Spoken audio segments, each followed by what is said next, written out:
आपको समझकर चलना पड़ेगा। जिस तरीके से पहले जांच हो रही थी, अब सेबी ने अपनी जांच को ज़्यादा तेज कर दिया है। हमें घबराहट का माहौल दिख रहा था, भाई यहाँ पर कोई बैंक ना डूब जाए या कुछ ना हो जाए, तो ऐसी कुछ भी चीज़ें जो है नहीं होने वाली। तो यहाँ तो खेल है ये शेयर मार्केट जो है सर, पैसों वालों का खेल है, और पैसा जिसके पास ज़्यादा होगा और उसके बाद उसका चलने का तरीका। अब यहाँ पर क्या होगा, अब जितना भी अडानी ग्रुप अपनी अच्छी अच्छी योजना को चलाते रहे उसको हमें भूलना पड़ेगा। अब अडानी ग्रुप कई चीज़ों के अनुसार अगर इस बैंक को देख लिया कि भाई इसके अंदर 50 लाख शेयरधारक से ज़्यादा के हैं, तो क्या ये हमें मजबूत कर रहा है? क्या ये हमें मजबूत, ये भी एक चीज़ होती है। अब इसी चीज़ को भापते हैं ऑपरेटर। वो बड़ी चीज़ों में अपने को नहीं इन्वॉल्व करते, क्योंकि सर ये शेयर ना स्प्लिट हो गया, क्या ये दोबारा उस ऊंचाई तक जाएगा जहां से स्प्लिट हुआ है? क्या स्प्लिट होना जिस तरीके से शेयर होता है,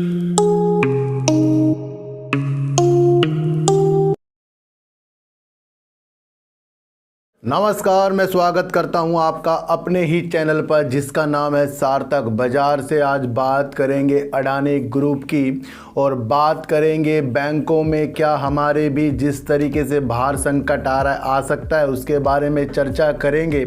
और बात करेंगे सर यस बैंक की, और बात करेंगे हाल ही में जो चर्चा में रहा है जिसके अंदर बड़ा ही चिंता का विषय बन गया जिसका नाम है बीसीजी। इसके बारे में भी आज हम बात करेंगे।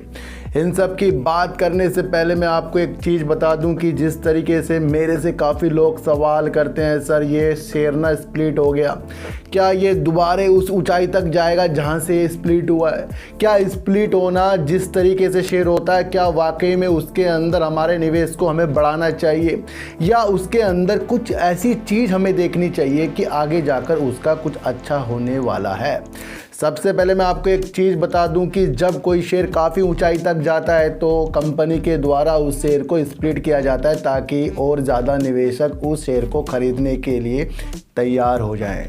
मान लो किसी शेयर की कीमत 1000 रुपये में चल रही है, अब 1000 रुपये में छोटे निवेशक हो गए, उसके अंदर वो निवेश करना नहीं चाहेंगे। अब कंपनी उसको स्प्लिट कर देती है, यानी कि 1000 वाला शेयर जो 100 रुपये में मिल रहा है, बात वही पड़ जाएगी कि आप 10 शेयर लोगे तो तब भी आपको 1000 का ही पड़ेगा, और एक शेयर लोगे तब भी आपको 1000 का पड़ेगा। तो इस तरीके से ये चीज़ें हमारे दिल में आती है, लेकिन बात वही होती है। तो जब इस तरीके का कोई भी कंपनी ये काम करती है तो उस शेयर में शुरुआती तौर में तेज़ी आती है, जिस तरीके से टाटा स्टील में। अब लोगों को टाटा स्टील इसलिए अच्छा लगता है क्योंकि ये देश के साथ विदेशों में और अच्छा स्टील का प्रोडक्शन करती है, अच्छी इनकी अभिलाषा है। लेकिन इसके अंदर जिस तरीके से ये स्प्लिट हुआ है, ज़्यादा से ज़्यादा निवेश बढ़े, ये भी एक चीज़ होती है। अब इसी चीज़ को भापते हैं ऑपरेटर। वो बड़ी चीज़ों में अपने को नहीं इन्वॉल्व करते क्योंकि वहाँ पर ज़्यादा पैसा लगता है। वो कब करेंगे? जब शेयर छोटा होता है, तो वो छोटे शेयरों पे अपनी नज़र रखते हैं, उस शेयर पे ज़्यादा नज़र रखते हैं जो सबकी नज़रों में होता है। तो टाटा स्टील भी इस तरीके का शेयर स्प्लिट हुआ है, तो लोग इसके अंदर देख रहे हैं ये बहुत जल्दी बहुत ऊपर की तरफ जाएगा। देखो सर, ये जाना इसको ऊपर ही है, लेकिन जल्दी से जाने वाला ये शेयर नहीं है। यहाँ पर एक चीज़ आपको समझकर चलनी पड़ेगी कि अगर कंपनी के अंदर ज़्यादा निवेश करने की चीज़ें बढ़ जाती हैं, वो इसलिए है कि इसका प्राइस नीचे की तरफ है और काम ज़्यादा है। तो यहाँ पर ही ऑपरेटर खेलते हैं कंपनी के, और हमारा इसके अंदर कोई इन्वॉल्व नहीं है। लेकिन पैसों वाले का ये तो खेल है। ये शेयर मार्केट जो है सर, पैसों वालों का खेल है, और पैसा जिसके पास ज़्यादा होगा और उसके बाद उसका चलने का तरीका जो होगा, उसी तरीके से ही मार्केट चलती है। तो स्प्लिट जो शेयर हुआ है वो वाकई में शेयर अच्छे होते हैं, लेकिन उसकी हाल ही की मंशा तेज़ी वाली जो हमारे नज़रों में आती है उसको त्यागना पड़ेगा। तो ऐसे शेयरों में कम से कम हमें लंबा व्यू लेकर चलना पड़ता है, और हाल ही की तेज़ी में उतार चढ़ाव में जो भी हमें प्रॉफिट बनता है उसे लेना बनता है। तो ये चीज़ें जब हम टाटा स्टील में काफ़ी दिनों से देख रहे हैं कि इसी रेंज में घूम रहा है और आपकी मंशा भी इतनी ज़्यादा है कि ये बहुत ऊपर तक भी जा सकता है, तो वो जाने वाली चीज़ें जब होगी जब देखी जाएगी। तो हाल ही की स्थितियों में अपने को संभालना है।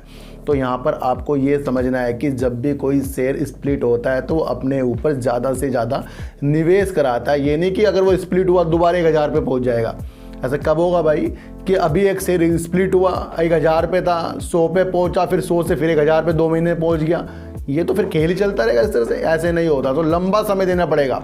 तो वही चीज़ देखकर आपको अपनी चीज़ों को इन्वेस्टमेंट करना चाहिए। तो स्प्लिट वाले शेयर भी अच्छे होते हैं, ये आपको बांध कर चलना पड़े, लेकिन जल्दबाजी में ऊपर की तरफ हमें बिल्कुल भी नहीं देखना चाहिए। इस तरीके से आरबीआई के गवर्नर यानी कि शक्तिकांत दास जी ने एक आश्वासन जो हमें दिया है कि जिस तरीके से हाल ही में अमेरिका और स्विट्जरलैंड में बैंकिंग संकट जो घेराया है, उससे जो अर्थव्यवस्था वहाँ की डगमगा रही है, उसे देखते हुए यहाँ पर जो बैंकिंग सेक्टर है उसके अंदर सब कुछ बेअसर है। यानी कि कोई भी ऐसी न्यूज़ या कोई भी ऐसा खतरा जो बाहर के बैंक, जिस तरीके से अमेरिका स्विट्जरलैंड के बैंकों में संकट आया है, तो वहाँ के बैंकों से यहाँ के बैंकों में कोई असर नहीं पड़ने वाला। ये बहुत बड़ा एक बयान जो है शक्तिकांत दास जी ने कह दिया। और किसके समक्ष कहा है सर? G20 की बैठक में कहा है। दुनिया की 20 सबसे बड़ी अर्थव्यवस्था के समूह को G20 कहते हैं, ये बैठक चल रही है, उसके अंदर शक्तिकांत दास जी ने आश्वासन दिया है। तो यहाँ पर अब जो बैंकिंग सेक्टर में हमें घबराहट का माहौल दिख रहा था, भाई यहाँ पर कोई बैंक ना डूब जाए या कुछ ना हो जाए, तो ऐसी कुछ भी चीज़ें जो है नहीं होने वाली। तो यहाँ पर एक मजबूत पक्ष जो है बैंकिंग सेक्टर में हमारे शक्तिकांत दास जी जो आरबीआई के गवर्नर हैं उन्होंने दे दिया है। क्योंकि आपको देखने को मिल रहा है कि अमेरिका के बैंक डूब रहे हैं, स्विट्जरलैंड में ये हो रहा है, अब इतने बड़े विकसित देशों में ये चीज़ें हो रही हैं। जैसे जो निवेशक ये सोचते हैं कि भाई जब इतने बड़े बड़े देशों में ये काम हो चुका है तो हमारे बैंकिंग सेक्टर ना डगमग जाए, तो ये एक बहुत ही तसल्ली वाले शेयर है। तो इसलिए अपने बैंकिंग सेक्टर जो भारत का है बहुत मजबूत है। बहुत ही बढ़िया न्यूज़ निकल कर ये आ रही है। बात करते हैं सर यस बैंक की, और यस बैंक की बात इसलिए भी करेंगे क्योंकि यस बैंक बन गया है एक ऐसी कंपनी जिसके अंदर 50 लाख शेयर धारकों से भी ज़्यादा इसके अंदर इन्वॉल्व है। यानी कि एक ऐसी कंपनी बन गया है 50 लाख शेयर धारकों से ज़्यादा निवेश कर बैठे हैं। तो एक बहुत ही बड़ी न्यूज़ निकल कर आ जाती है। अब इस न्यूज़ से क्या हम शेयर को बहुत अच्छा समझ लें, क्योंकि सबकी नज़र क्या है यस बैंक में कि सबने ही अपनी मंशा को यस बैंक के अंदर देखा और इसको ऐसी कंपनी बना दिया जिसमें सबसे ज़्यादा शेयर धारक हैं। और दूसरे नंबर पे टाटा पावर है और तीसरे नंबर पे रिलायंस इंडस्ट्री है। तो नंबर 1 का हक किसने जताया? यस बैंक ने, और उसी का शेयर सबसे नीचे, और वही शेयर सबकी नज़रों में भी आता है। मैं आपको एक चीज़ बता दूं कि जिस तरीके से इसके अंदर से जो निवेशक हैं, बैंक है, वो इसके अंदर से भी निकले नहीं है। मैं आपको बार बार बता रहा हूँ, और इसलिए भी बता रहा हूँ क्योंकि इनका जो रिजल्ट आने वाला है वो अच्छे आने की उम्मीद है, वहाँ तेज़ी के संकेत बन सकते हैं। हमने हाल ही की चीज़ों के अनुसार अगर इस बैंक को देख लिया कि भाई इसके अंदर 50 लाख शेयरधारक से ज़्यादा के हैं, तो क्या ये हमें मजबूत कर रहा है? क्या ये हमें मजबूत कर रहा है? नहीं सर, ये हमें मजबूत नहीं कर रहा है। हमें मजबूत तब चीज़ अच्छी लगती है जब इसके अंदर से वो निवेशक निकल जाएंगे जिन्होंने इसको पहले संभाला, यानी कि बैंक, और वो इसके अंदर से अभी निकले नहीं है। निकलने के बाद तो वाकई गिरावट होगी, और उस गिरावट से अगर यस बैंक ने अपने को संभाला तब जाकर ये शेयर हमें मजबूत लगने वाला है। तो यस बैंक से अगर आपको ये लग रहा है कि इसके अंदर इतने ज़्यादा शेयर धारक हैं और इसकी वजह से आपको अच्छा लग रहा है, इसके खरीदने के चक्करों में आप हो, तो ये बिल्कुल भी मेरे हिसाब से सही नहीं है। और हमें तब इसके अंदर अपना मन बनाना चाहिए। देखो सर, शेयर मेरे पास है लेकिन लंबे समय के लिए, तो लंबे समय का विषय जो है यस बैंक में बनाना पड़ेगा, क्योंकि इसके अंदर से कभी भी वो निकल सकते हैं जो इसको संभाल कर रखा हुआ। ये मेथड को आपको समझकर चलना पड़ेगा। अडानी ग्रुप के ऊपर सेबी ने जांच को तेज कर दिया है भाई, ये आपको समझकर चलना पड़ेगा। जिस तरीके से पहले जांच हो रही थी, अब सेबी ने अपनी जांच को ज़्यादा तेज कर दिया है, चुस्ती दिखा रही है जांच करने में। क्यों दिखा रही है? क्योंकि सुप्रीम कोर्ट की एक समिति जो गठन की गई थी, उनकी जो तारीख है जांच को सौंपने की, वो भी बहुत नज़दीक आ रही है, और इसे देखते हुए सेबी भी अपनी रिपोर्ट को जल्दी प्रस्तुत करेगी। इसलिए वो अडानी ग्रुप की कंपनियों से सूचीबद्ध है, उनसे और बिचौलियों से मांग रही है, जांच की चीज़ें मांग रही है।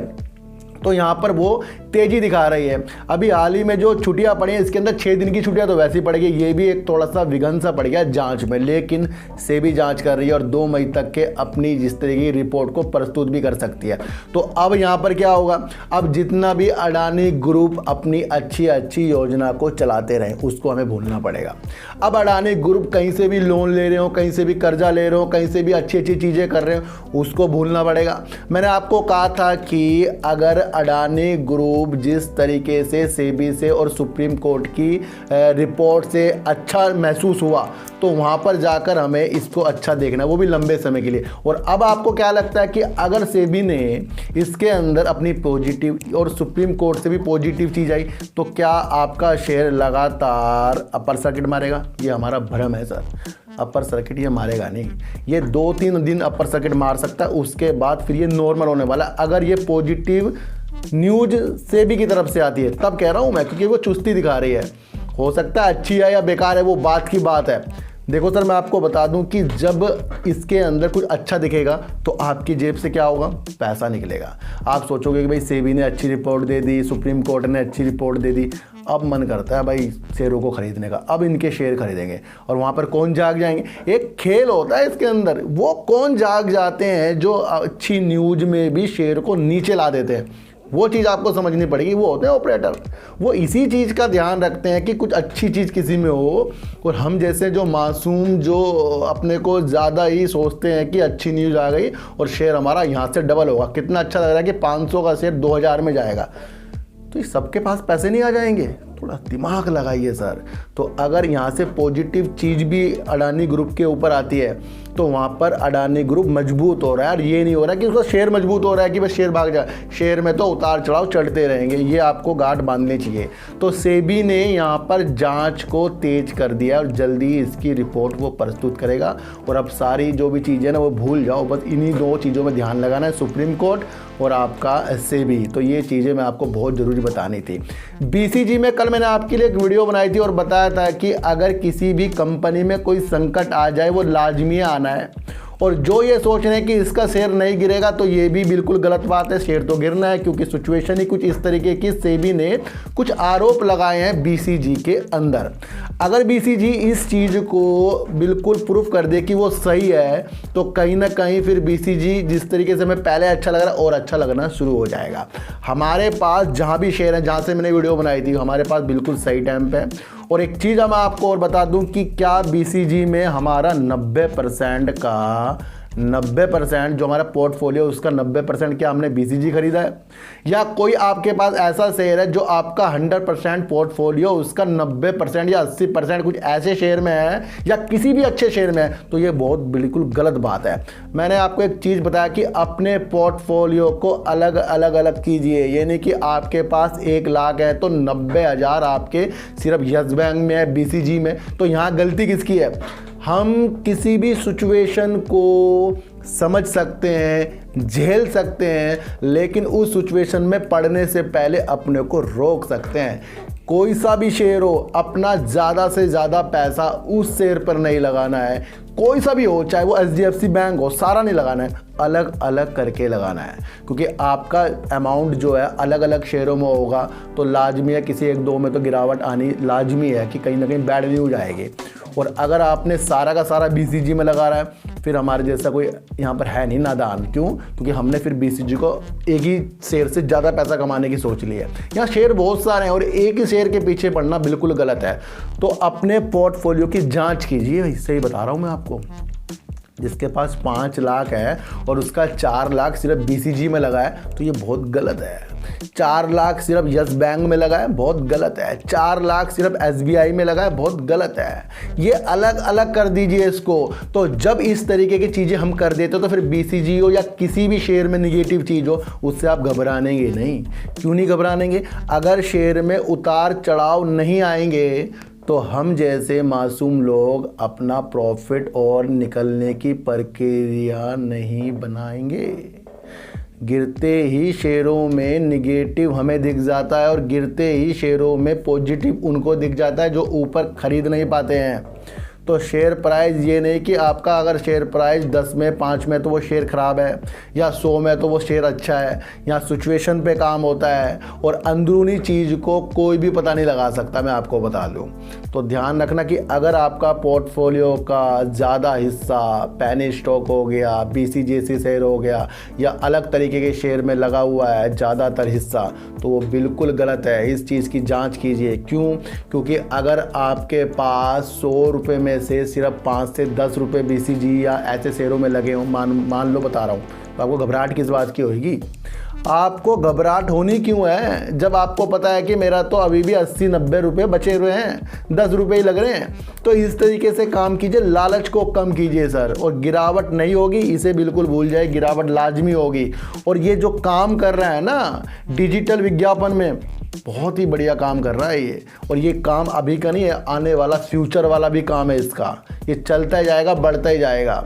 इसलिए इसके काम को भी देखिए। अगर जो रिपोर्ट प्रस्तुत की है उसके अंदर क्या क्या चीज़ निकल कर आती है उसे भी हमें देखना चाहिए। और बिल्कुल भी ऐसी वीडियो से दूर रहिए जो आपको कह दे कि भाई इसको बेच कर निकल जाओ, या फिर यहाँ से बहुत तेज़ी के साथ ये ऊपर बनाएगा, खरीद लो।